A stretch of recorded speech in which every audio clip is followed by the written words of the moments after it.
Praise the lord. నేటి వాగ్దానము. యెహోవా మీకు దొరుకు కాలమునందు ఆయనను వెదకుడి, ఆయన సమీపంలో ఉండగా ఆయనను వేడుకుండి. యెషయా గ్రంథము 55వ అధ్యాయము 6వ వచనము.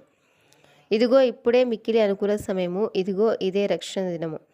నేడు అనబడు సమయం ఉండగానే ప్రతిదినము ఒకరినొకడు బుద్ధి చెప్పుకునుడి. ఏశావు ఆ తర్వాత ఆశీర్వాదం పొందగోరి కన్నీళ్లు విడుచు దానికోసరము శ్రద్ధతో వెతికినను మారు మనసు పొందని అవకాశం దొరకక విసర్జింపబడినని మీరు ఎరుగుదురు.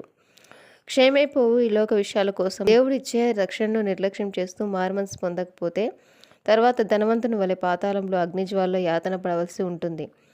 ఇంత గొప్ప రక్షణను నిర్లక్ష్యం చేసిన ఇలా ఎలాగో తప్పించుకుందాము. లోకాశ నిమిత్తము ఆస్తిని అంతా పాడు చేసి తండ్రికి విరోధంగా జీవించిన చిన్న కుమారుడు బుద్ధి వచ్చిన వెంటనే ఆలస్యం చేయకుండా, అంటే తండ్రి అంగీకరిస్తాడో లేడో అనే ఆలోచన లేకుండా తండ్రి యొద్ద క్షమాపణ కోరాడు. తండ్రి కనికరపడి కుమారునిగా స్వీకరించి సంతోషపడి ఆనందించాడు.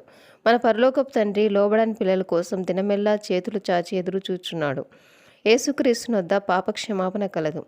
యేసుక్రీస్తు రక్తంలో నీ హృదయంలోని పాపమును కడిగి వేసుకుని పాపముల నుండి విడుదల పొందుము.